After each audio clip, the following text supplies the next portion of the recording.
سوال کیا گیا کہ معراج کسے کہتے ہیں؟ معراج ظاہر سی بات ہے جگہ جگہ معراج شریف کا واقعہ بیان ہوتا ہے، اور کسی کے ذہن پر بھی یہ سوال آ سکتا ہے کہ آخر معراج کیا ہے۔ ویڈیو کی شکل میں معراج کا واقعہ بتایا جائے تاکہ آنے والی نسلوں تک بھی یہ واقعہ اور ذہن نشین ہو جائے، زیادہ سے زیادہ شیئر کر کے ثواب جاریہ کا حقدار بنے۔ میرے حدیث میں انبار ہے، اس کے دلائل کا انبار ہے۔ سبحان الذی اسری بعبدہ لیلا من المسجد الحرام الی المسجد الاقصی۔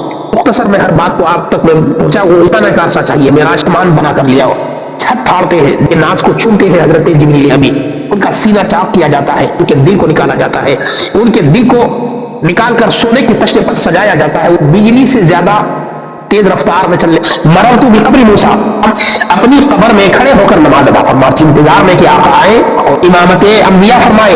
پہلے آسمان پر جاتے ہیں، پہلے آسمان پر آدم علیہ السلام سے ملاقات، چوتھے آسمان پر ادریس علیہ السلام سے ملاقات، چھٹے آسمان پر حضرت موسیٰ سے ملاقات، عرش اعظم پر جاتے ہیں۔ وہ نبی ہے جن کا یہ مقام، وہ خدا ہے جس کا مکان نہیں۔ جہنم، جنت، تمام چیزوں کی سیر کرانے کے بعد یہ رہا مختصر میں سفر معراج کا واقعہ۔ دوستان محترم، السلام علیکم ورحمۃ اللہ تعالی وبرکاتہ۔ کیسے ہیں آپ سب؟ امید کرتے ہیں خیر و عافیت سے ہوں گے۔ اللہ تعالیٰ آپ کو سلامت رکھے، شاد اور آباد رکھے۔ سوال کیا گیا کہ معراج کسے کہتے ہیں؟ معراج شریف کا مہینہ ہے، رجب شریف کا مہینہ چل رہا ہے۔ ظاہر سی بات ہے جگہ جگہ معراج شریف کا واقعہ بیان ہوتا ہے، علماء، خطباء، شعراء اپنے اپنے انداز میں معراج شریف کا واقعہ بیان کرتے ہیں۔ تو ظاہر سی بات ہے کسی کے ذہن پر بھی یہ سوال آ سکتا ہے کہ آخر معراج کیا ہے؟ تو میں نے سوچا کہ اس کو جواب دینے کے ساتھ ساتھ ویڈیو کی شکل میں معراج کا واقعہ بتایا جائے تاکہ آنے والی نسلوں تک بھی یہ واقعہ اور ذہن نشین ہو جائے۔ موبائلوں کے ذریعے لوگ ہر چیز دیکھتے ہیں، اسے بھی دیکھنے کی کوشش کریں گے، اور آپ تک سے گزارش ہے مؤدبانہ، مخلصانہ، کہ آپ اگر سن رہے ہیں، آپ کی نگاہوں کے سامنے یہ کلپ آ رہی ہے، تو آپ ضرور برائے مہربانی ثواب کی نیت سے، ثواب جاریہ کی نیت سے اس کو اور شیئر کریں، اور زیادہ سے زیادہ شیئر کر کے ثواب جاریہ کا حقدار بنے۔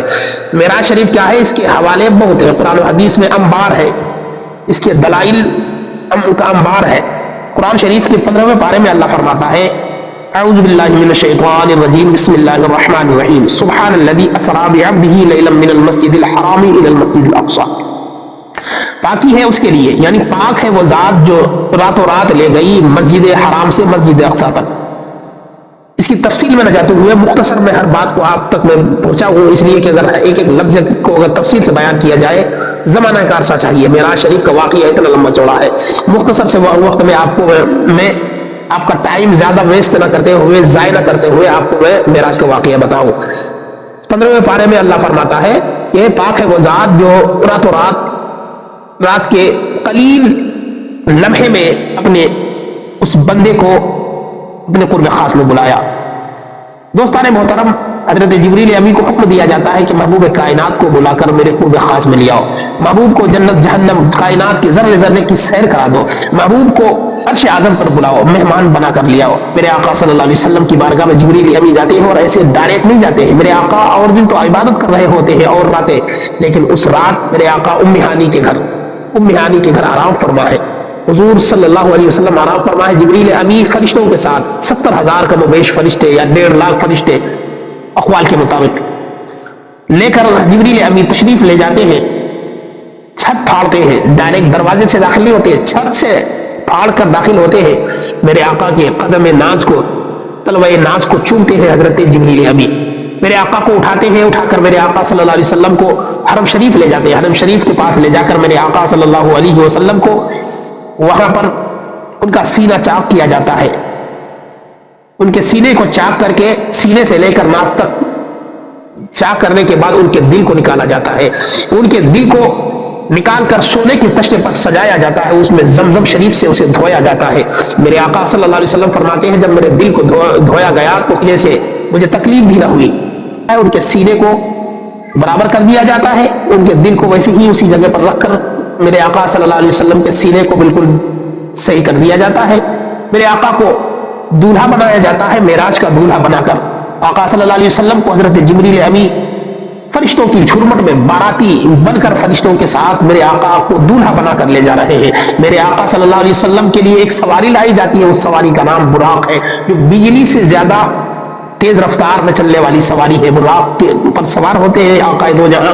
معراج کے دولہا سوار ہونے کے بعد اللہ تبارک و تعالیٰ کی عجائبات کا دیدار کرتے ہوئے پھر موسیٰ کی قبر پر پہنچتے ہیں، ان قبر سے گزرتے ہیں. میرے آقا فرماتے ہیں مررت بقبر موسیٰ، میرے آقا فرماتے ہیں میں موسیٰ کی قبر سے گزر رہا تھا تو میرے آقا فرماتے ہیں موسیٰ علیہ السلام اپنی قبر میں کھڑے ہو کر نماز ادا فرما رہے تھے. سبحان اللہ. وہ موسیٰ جو 2200 سال قریباً پہلے گزر چکے ہیں، وہ اپنی قبر پر حیات ہے تو وہ لوگ خیر منائے جو میرے آقا صلی اللہ علیہ وسلم کے بارے میں کہتے ہیں کہ مر کر مٹی میں مل گئے. اور ہم مسلمان ہیں، ہمارے کچھ مسلمان ایسے لوگوں کے پیچھے دھڑلے سے نمازیں پڑھتے ہیں، ایسے لوگوں کو اپنا رہنما بنا لیتے ہیں.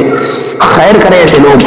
میرے آقا فرماتے ہیں موسیٰ علیہ السلام اپنی قبر پر کھڑے ہو کر نماز پڑھ رہے ہیں. پھر چلتے چلتے میرے آقا صلی اللہ علیہ وسلم بیت المقدس میں تشریف فرما ہوتے ہیں. تمام انبیاء کرام سب بندی کر کے بیٹھے ہوئے ہیں اس انتظار میں کہ آقا آئے اور امامت انبیاء فرمائے، انبیاء علیہ السلام کی امامت فرمائے. میرے آقا سے پہلے تمام انبیاء کو ایک کے بعد دیگرے بولا گیا امامت کے لیے. سب نے انکار کر دیا، سب نے یہ کہہ دیا آج امام الانبیاء ہے، آج فخر انبیاء ہے، آج فخر آدم و بنی آدم ہے.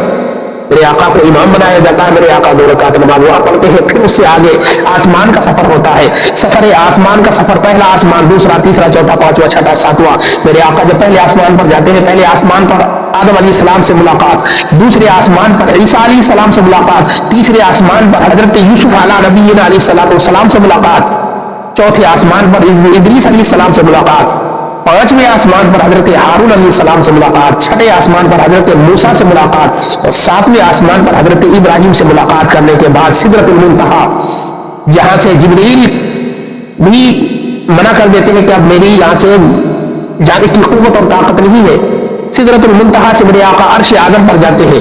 میرے آقا عرش اعظم پر جاتے ہیں اور اسی عرش اعظم کے بارے میں میرے سیدی اعلیٰ حضرت فرماتے ہیں وہی لامکاں کے مکی ہوئے سر عرش تخت نشی ہوئے وہ نبی ہے جن کا یہ مکان، وہ خدا ہے جس کا مکان نہیں. میرے آقا صلی اللہ علیہ وسلم عرش اعظم پر پہنچتے ہیں. آقا علیہ السلام رب تبارک و تعالیٰ کے جلوے زیبا کا دیدار فرماتے ہیں. میرے آقا صلی اللہ علیہ وسلم کے درمیان اور اللہ تبارک و تعالیٰ کے درمیان نظر و نیاز کی باتیں ہوتی ہے. کائنات کے ذرے ذرے کا علم میرے مصطفیٰ کو دیا جاتا ہے. کائنات کے ذرے ذرے کی سیر کرائی جاتی ہے. جہنم جنت تمام چیزوں کی سیر کرانے کے بعد میرے آقا صلی اللہ علیہ وسلم کو اللہ تبارک و تعالیٰ نے نماز عطا فرمائی، نماز 5 جگانہ عطا فرمائی. جو نماز ہم پر فرض ہے اسی رات میں اللہ تبارک و تعالیٰ نے ہم پر نماز فرض فرمائی تھی. ویسے تو 50 وقت کی نماز ملی تھی، آپ نے سنا بھی ہوگا 50 وقت کی نماز سے کم کرتے کرتے 5 وقت کی نماز رہ گئی تھی. میرے آقا صلی اللہ علیہ وسلم سفر معراج سے آنے سے پہلے میرے آقا کو نماز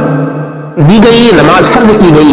میرے آقا وہاں سے تشریف فرما ہوتے ہیں. میرے آقا اس دنیا میں تشریف لا کر کائنات کے ذرے ذرے کا علم لے کر کائنات کے اول کا دیدار کرنے کے بعد، دیدار سے مشرف ہونے کے بعد اس دنیا میں تشریف فرما ہوتے ہیں. میرے دوستو، یہ رہا مختصر میں سفر معراج کا واقعہ. اگر مجھ سے کوئی کمی بیشی ہو گئی ہو تو علماء ہماری اصلاح فرمائے اور ہمارے مسلمانوں سے گزارش ہے کہ اس کو زیادہ سے زیادہ شیئر کریں تاکہ پتہ چل جائے لوگوں کو کہ معراج کیا ہے. انشاءاللہ پھر آپ کا کوئی سوال ہوگا، آپ مجھ تک پہنچے گا تو اس کا بھی جواب دیا جائے گا. کسی بھی طریقے سے ہو انشاءاللہ آپ تک جواب پہنچایا جائے گا.